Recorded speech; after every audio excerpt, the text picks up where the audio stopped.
رمضان کا اصل میں جو پروگرام ہے، میں پہلے ذرا تمہید عرض کر دوں کہ ہم صرف واقف ہیں روزہ دن کا اور رات کو 1 گھنٹے کی تراویح. یہ بہت بڑا مغالطہ ہے، بہت بڑا مغالطہ ہے، بہت بڑا مغالطہ. روز اصل میں رمضان کا پروگرام کیا ہے؟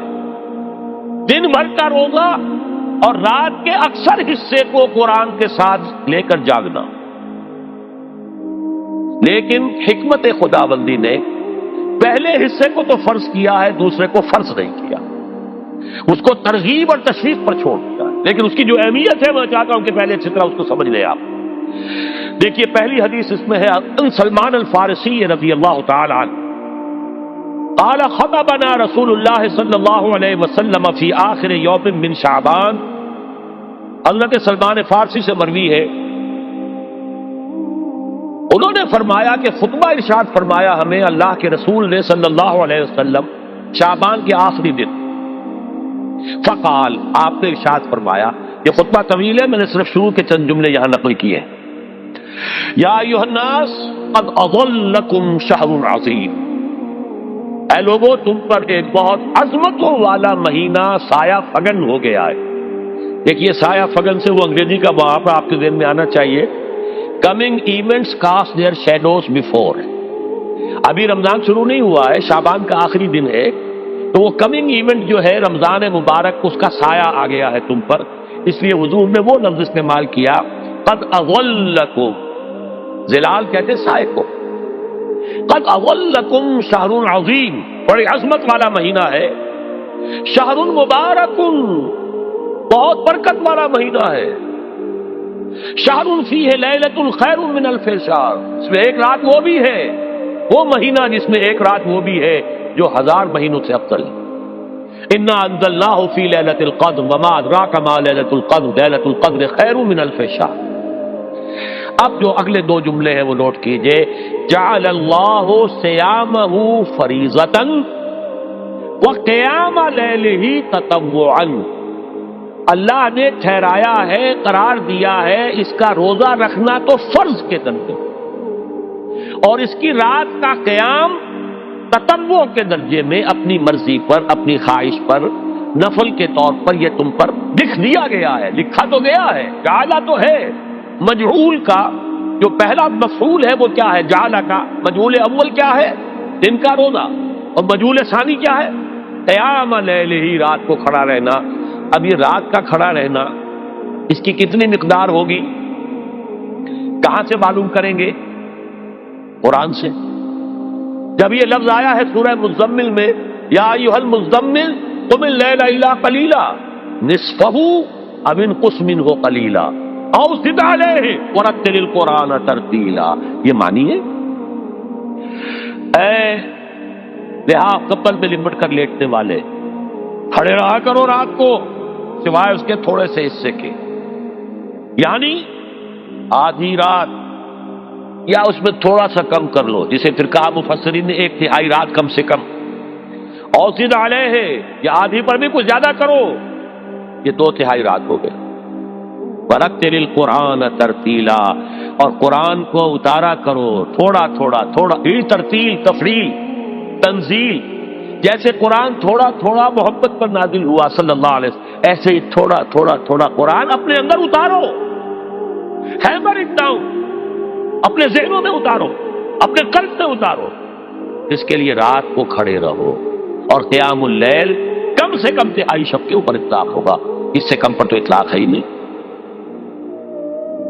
اگلی حدیث پڑھیے، اور یہ ہے جو عام طور پر ہر مسجد میں بھی آج کل خوب یہ گونج رہی ہوگی، حدیث بیان ہوتی ہے، اس لیے کہ بخاری اور مسلم دونوں میں موجود ہے، متفق علیہ روایت ہے.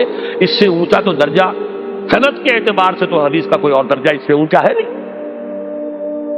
عن ابی ہریرہ رضی اللہ عنہ قال قال رسول اللہ صلی اللہ علیہ وسلم، حضرت ابو ہریرہ سے روایت ہے، آپ نے فرمایا کہ حضور نے ارشاد فرمایا، من صام رمضان ایمانا و احتسابا غفر له ما تقدم من ذنبه، جس نے روزہ رکھا رمضان مبارک کے دوران اللہ پر یقین رکھتے ہوئے اور اس سے اجر و ثواب کے حاصل ہونے کی امید میں، اس کے تمام پچھلے گناہ معاف ہو جاتے ہیں.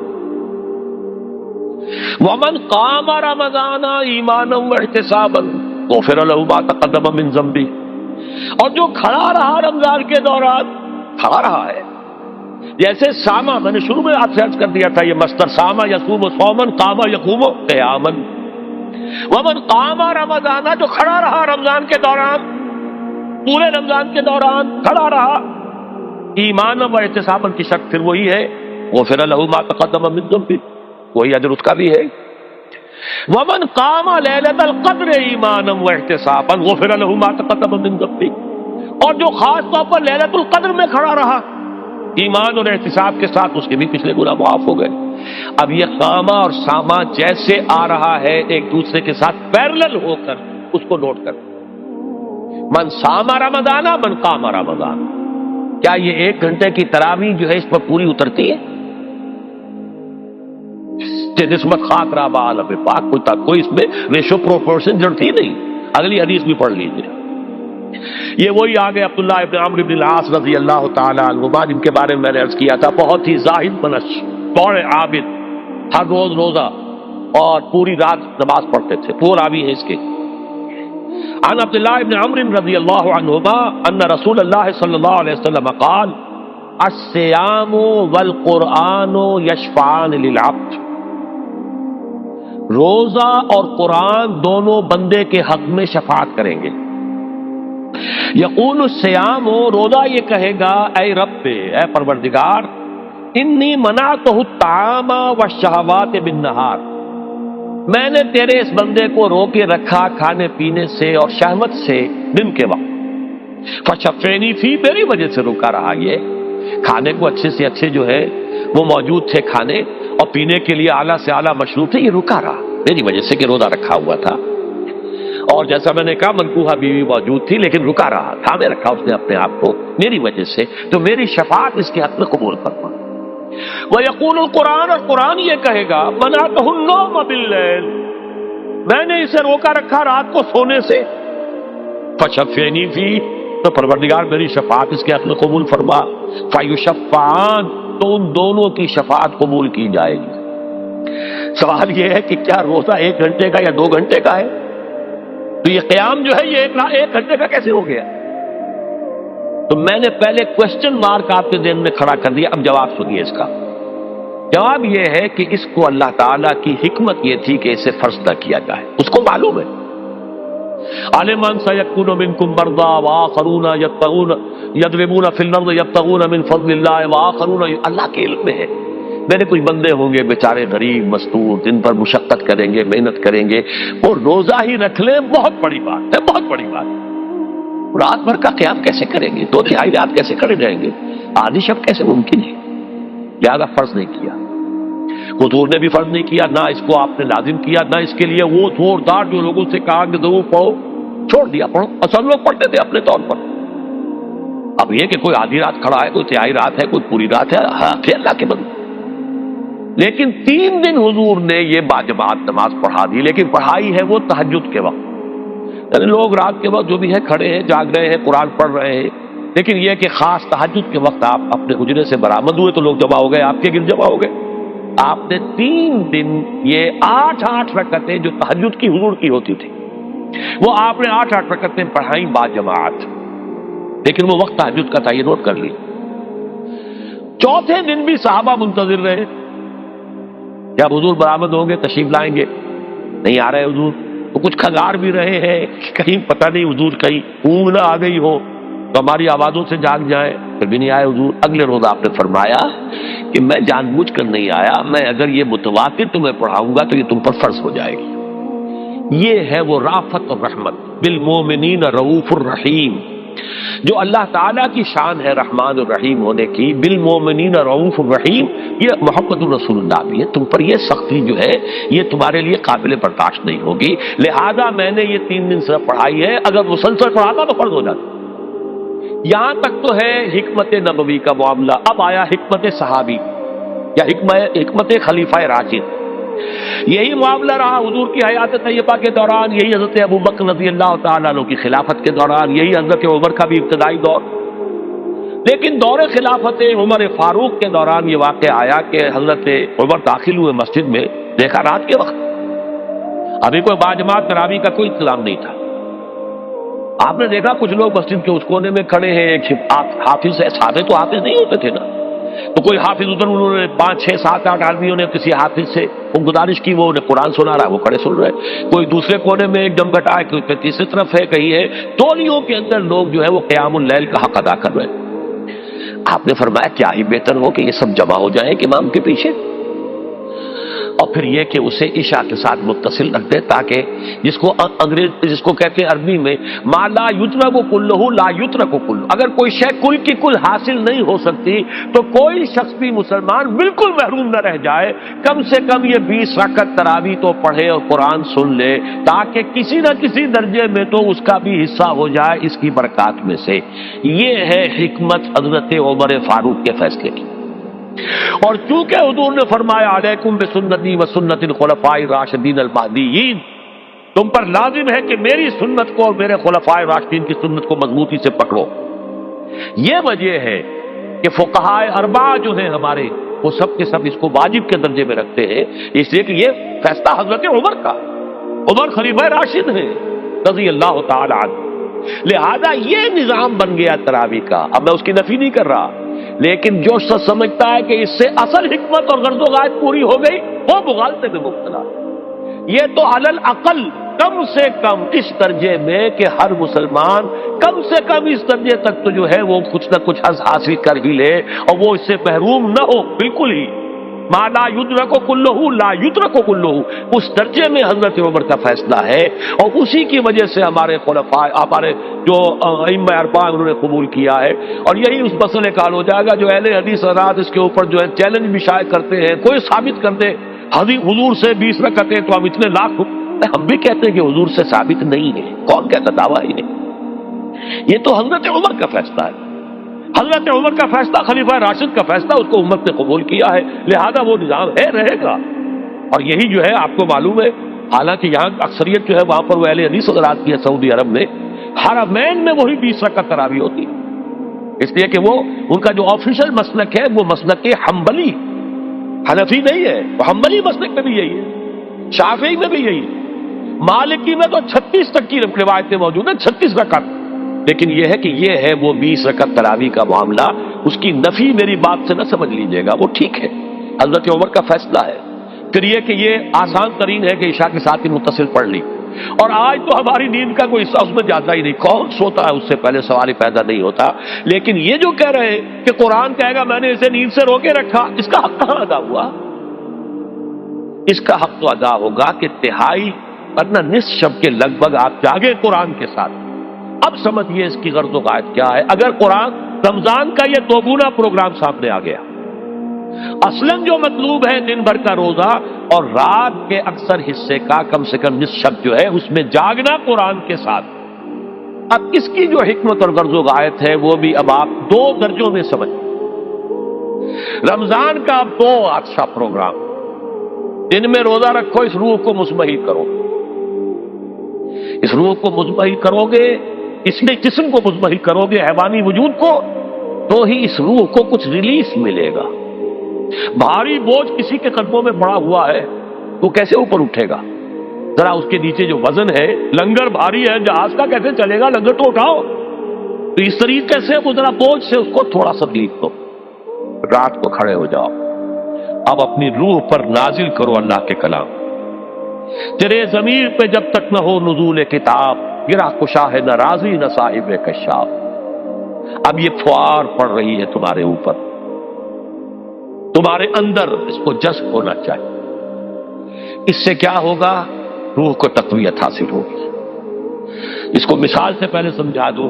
کوئی شخص پیاس سے مر رہا تھا, اس درجہ پیاسا تھا کہ اس کے اوپر بے ہوشی بھی طاری ہو گئی ہے. کوئی شخص آیا, اس نے پہلے اس کو پانی کے چھینٹے دیے, کچھ ہوش میں آیا. اب اسے پانی کا کوئی کٹورا لگا دیا اس کے منہ سے. پانی کے ایک گھونٹ کی جو لذت اسے اس وقت محسوس ہوگی, کیا کبھی زندگی میں کسی کو محسوس ہو سکتی؟ یہ پانی کتنی بڑی قیمت ہے, قیمتی شے ہے. یہ تو اسی سے پوچھے جسے شخص پیاس لگی تھی, اور پیاس کی وجہ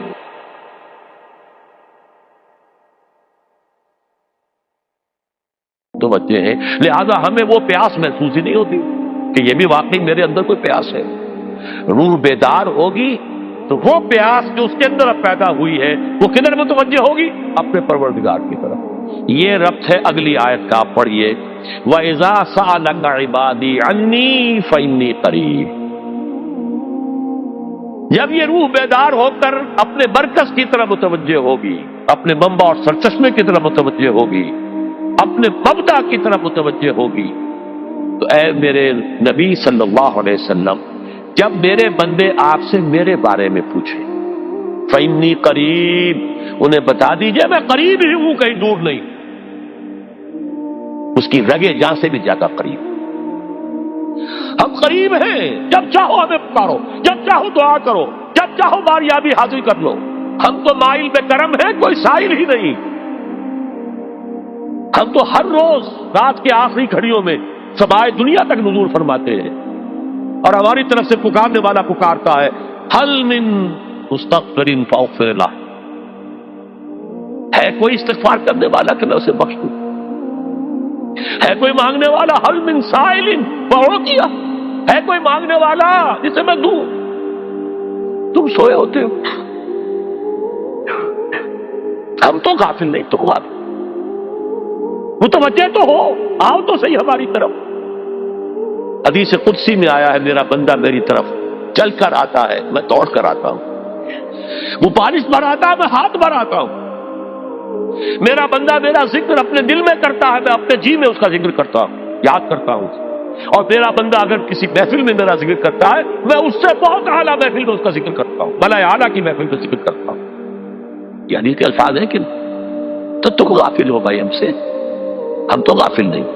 اغیب و ذو اللطائف لا یغیب وارجو ہو رجال لا یخیب، میں غائب ہو جاتا ہوں، وہ تو غائب ہونے والی ہستی ہی نہیں ہے، ہر آن موجود، ہوا معکم اینما کنتم وَإِذَا سَأَلَكَ عِبَادِي عَنِّي فَإِنِّي قَرِيبٌ أُجِيبُ دَعْوَةَ الدَّاعِ إِذَا دَعَانِ فَلْيَسْتَجِيبُوا لِي۔ لیکن اب آئی بات اصل، یہ دو طرفہ بات ہوگی، مجھ سے دعا کرو، کسی وقت کی پابندی نہیں، کسی جگہ کی پابندی نہیں، ناپاکی کی حالت میں ہو تب بھی دعا کر سکتے ہو، میری کتاب کو ہاتھ مت لگانا، مجھ سے دعا کر سکتے ہو، دعا پہ کوئی پابندی نہیں، لیٹے مانگو، بیٹھے مانگو، ناپاکی میں مانگو، پاکی میں مانگو، جب چاہو مانگو مجھ سے، دعا میں کوئی خطر نہیں، اور جہاں پکارو گے there and then I will listen to you and I will grant your prayers۔ اجیبو جو ہے، اجیبو دونوں مان، جواب دینا اور قبول کرنا، اجابت استجابت دونوں کا ایک ہی مفہوم ہے، جواب دینا اور قبول کرنا۔ اجیب دعوت الداعی اذا دعان، میں تو ہر پکارنے والے کی پکار کو سنتا ہوں، قبول کرتا ہوں جب بھی وہ مجھے پکارتا ہے، لیکن فلیستجیبوا لی، میرا بھی تو کہنا مانو، چاہیے کہ یہ بھی میرا کہنا مانے، مجھ سے محبت کریں، مجھ سے لو لگائیں، میرے دین کے لیے اپنے آپ کو وقف کریں، ان صلاتی و نسکی و محیای و مماتی للہ رب العالمین، میرے باغیوں کے خلاف بغاوت کرے، میرے دین کا جھنڈا اونچا کرے، یہ سارے احکام ہیں کہ یہ قرآن میں۔ قاتلوہم، جیسا کہ میں نے آپ کو بتایا اگلے ہی رکوع میں قتال کا حکم آ رہا ہے، اب وہ گھوڑوں کو روزہ رکھواتے تھے، بتا دیا یہ روزہ تمہیں کس لیے رکھوایا جا رہا ہے، اگلے ہی رکوع کے اندر حکم ہے قاتلوا فی سبیل اللہ الذین یقاتلونکم وقاتلوہم حتی لا تکون فتنۃ ویکون الدین للہ، اللہ کے لیے دین ہو جائے، پورا کا پورا نظام اللہ کے تابع آ جائے، اس کے لیے پہلے دعوت دو، محنت کرو، جد و جہد کرو، اس دعوت کے نتیجے میں جمعیت فراہم کرو، جب جمعیت اتنی ہو جائے کہ پھر اس باطل نظام کے خلاف بغاوت کر سکو تو کرو بغاوت، اگر باطل نظام کے خلاف بغاوت نہیں کرتے ہو تو پھر ہم سے بغاوت ہے تمہاری، پہلے ذہنی بغاوت ہے، آپ ڈس اون کیجئے ذہنی اعتبار سے، نفسیاتی اعتبار سے، میں اس نظام کو نہیں اون کرتا، ریکنسائل نہ کیجئے اس کے ساتھ، کوئی تعاون نہ کیجئے اس کے ساتھ، کوئی چاچری اور ملازمت نہ کیجئے اس کی، تن من دھن لگائیے اس نظام کو بدلنے کے لیے، چاہے ابھی وہ دعوت کے مرحلے میں ہے، لوگوں کو تیار کیا جا رہا ہے، تربیت دی جا رہی ہے، تزکیہ کیا جا رہا ہے، لیکن ہدف کیا ہے؟ تاکہ اللہ کا دین غالب، فَلْيَسْتَجِيبُوا لِي، میرا بھی تو کہنا سنے اور مانے. میں جہاد کا حکم دیتا ہوں تو جہاد کریں، میں اقامت دین کا حکم دیتا ہوں اقیم الدین تو اس کے لیے کھڑے ہو جائیں، میں قتال کا حکم دوں تو قتال کریں. فَلْيَسْتَجِيبُوا لِي وَلْيُؤْمِنُوا بِي، اور مجھ پر ہی اپنا ایمان پختہ رکھیں. توکل کریں تو مجھ پر کریں، محبت کریں تو مجھ سے، راضی رہے تو میری تقدیر پر راضی رہے. توکل ہو، راضی برضائے رب ہو، اطاعت ہو، جب تک یہ ساری چیزیں اللہ کے لیے نہ ہو جائیں. والذین آمنوا اشد حبا للہ، اصل میں تو مومن وہ ہوتے ہیں جو سب سے بڑھ کر شدید ترین محبت اللہ سے کرتے ہیں. قل ان کان آباؤکم وابناؤکم واخوانکم وازواجکم وعشیرتکم واموال اقترفتموها وتجارۃ تخشون کسادها ومساکن ترضونها احب الیکم من اللہ ورسولہ وجہاد فی سبیلہ فتربصوا حتی یاتی اللہ بامرہ واللہ لا یہدی القوم الفاسقین. اے نبی ان سے کہہ دیجئے اگر تمہیں اپنے باپ، اپنے بیٹے، اپنے بھائی، اپنے اسپاؤسز، بیوی کے لیے شوہر، شوہر کے لیے بیوی، اور رشتے دار، اور تمہارے وہ مال جو تم نے بڑی محنت سے جمع کیے ہیں، تمہارے وہ کاروبار جن کا تمہیں اندیشہ ہوتا ہے کہ کساد بازاری نہ ہو جائے، کہیں پر جو ہے ریسیشن نہ آ جائے، اور تمہارے وہ مکان اور محلات جو تم نے بنائے ہیں، اگر یہ 8 چیزیں محبوب تر ہیں اللہ سے اور اس کے رسول سے اور اس کی راہ میں جنگ کرنے سے، جہاد سے، تو جاؤ دفعہ ہو جاؤ، بیٹھو وہاں یہاں تک کہ ہم اپنا فیصلہ سنا دیں. اور اللہ ایسے فاسقوں کو، ایسے ناہنجاروں کو ہدایت نہیں دیتا. یہ ہے قرآن آیت نمبر 24 سورہ توبہ. فَلْيَسْتَجِيبُوا لِي وَلْيُؤْمِنُوا بِي لَعَلَّهُمْ يَرْشُدُونَ.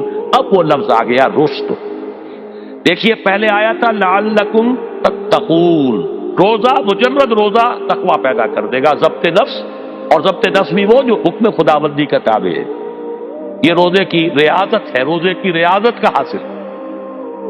رمضان کے روزے کے ساتھ قیام اللیل کا دو گنا پروگرام، دن میں روزہ، رات کا قیام قرآن کے ساتھ. اس کا پہلا نتیجہ کیا ہے؟ لعلکم تشکرون، تاکہ قرآن کی عظمت منکشف ہو جائے، قرآن کی قدر و قیمت سے تم آگاہ ہو جاؤ، تمہیں معلوم ہو جائے کتنی بڑی دولت ہے جو اللہ نے دی ہے. اور آخری بات یہ، جب تمہاری روح بیدار ہو جائے گی، اپنے مالک کے ساتھ ہم کلام ہوگی. اسی کا نام دعا ہے. دعا ہے جس کے بارے میں حضور نے فرمایا الدعاء اخو العبادہ، یہ عبادت کا جوہر ہے. الدعاء هو العبادہ، دعا ہی تو اصل عبادت ہے. یہ دعا ہی تو ہمیں میسر نہیں ہے. 17 رکعتیں پڑھنی ہیں ہم نے عشاء کی، لیکن اللہ کے ساتھ کوئی لوح نہیں لگی، ادھر کی ادھر کی سوچیں آ رہی ہیں. 17 رکعتیں پڑھی ہوں یا 7 پڑھی ہوں، 10 پڑھی ہوں، آپ کو اجر ملے گا، لیکن آپ کو دعا نصیب نہیں ہوئی. دعا کب ہوتی ہے؟ بقول اقبال، یہ جو میرے اندر ہے فائنائٹ ایگو، انائے صغیر، انا میں، یہ چھوٹی سی انا ہے. اس انائے کبیر، اس انائے کبیر کے لیے سب سے بڑی جو مظہر آیت ہے قرآن مجید میں وہ سورہ طٰ، اننی انا اللہ لا الہ الا انا، میں ہوں وہ اللہ جس کے سوا کوئی نہ. اننی انا اللہ لا الہ الا انا، یہ ہے فاعبدنی واقم الصلاۃ لذکری. یہ انائے کبیر ہے، انفائنائٹ ایگو، اللہ، انا اللہ، the big انا، اور یہ چھوٹی سی انا ہے، انا میں. جب یہ انائے صغیر انائے کبیر کے روبرو آتی ہے، ہم کلام ہو، یہ ہے دعا.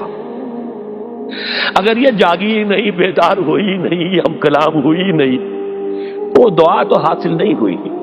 مخ عبادت جو ہے، جوہر عبادت کا حاصل نہیں ہوا. ہاں ایک شکل ہے عبادت کی، مراسم عبودیت ہے، یہ اشکال ہے، رہ گئی رسم ادا روح بلالی نہ رہی، فلسفہ رہ گیا تلقین غزالی نہ رہی. ایک شکل ہے، تم نے کر لی، اجر ملے گا. آخر وقت نکالا ہے، آپ اللہ کے سامنے کھڑے ہوئے ہیں، اجر سے محنت کا جو اجرت وہ دے گا، لازم اس پر بھی دے گا. لیکن حقیقت صلاۃ کوئی اور شے. اسی لیے کہا محمد رسول اللہ صلی اللہ علیہ وسلم الصلاۃ معراج المومنین، اہل ایمان کے لیے یہ معراج کے درجے کی شے ہے۔ معراج میں مکالمہ ہوا تھا، التحیات للہ والصلوات والطیبات، یہ حضور نے فرمایا السلام علیکہ ایھا النبی ورحمۃ اللہ وبرکاتہ، کس نے کہا؟ اللہ نے فرمایا السلام علینا وعلی عباد اللہ الصالحین، حضور نے فرمایا اس سلامتی میں تمام اللہ کے نیک بندوں کو شامل کر رہا ہوں، سلامتی مجھ پر بھی ہو اور تمام اللہ کے نیک۔ یہ مکالمہ ہے، مخاطبہ ہے۔ جب تک یہ مکالمے اور مخاطبے کی شکل نہیں، اگر وہ انائے صغیر جاگی ہی نہیں، سوئی ہوئی ہے، بے ہوش ہے، پڑی ہوئی ہے، سسک رہی ہے یا مر چکی ہے، روح مر بھی جاتی، جسم زندہ ہے، روح مر چکی، جسم جان کے ساتھ زندہ ہے، حیوان انسان زندہ ہے، انسان مر چکا۔ اس لیے قرآن کہتا ہے نبی یہ مردہ ہے، اموات غیر احیاء، یہ نہیں سنتے ہیں، یہ آپ کو سمجھتے ہیں آپ کے یہ بڑے غور سے سن رہے ہیں، نہیں سن رہے ہیں، یہ تو مردہ ہے، روحانی طور پر مردہ ہے، ان کی روح مر چکی ہے، یہ تو حیوان رہ گیا زندہ صرف، یہ چلتے پھرتے مقبرے ہیں، یہ چلتے پھرتے تعزیے ہیں، اس کے سوا کچھ نہیں۔ یہ ابو جہل کون ہے اور ابو لہب کون ہے؟ یہ حیوان ابو جہل ہے اور حیوان ابو لہب ہے۔ ظاہر بات ہے کہ آنکھ تو کتے کی بھی ہے اور بلی کی بھی ہے، اور کان کتے کے بھی ہے، بلی کے بھی ہے۔ کتا بھی دیکھ کر گاڑی آ رہی ہے تو اپنے آپ کو بچاتا ہے، تم نے بچا لیا تو کون سا بڑا کمال کیا۔ وہ اندر کا انسان مر چکا ہے، یہ انسان اندر کا روحانی وجود یا مر چکا یا سسک رہا ہے یا دبا ہوا ہے، بے ہوش ہے۔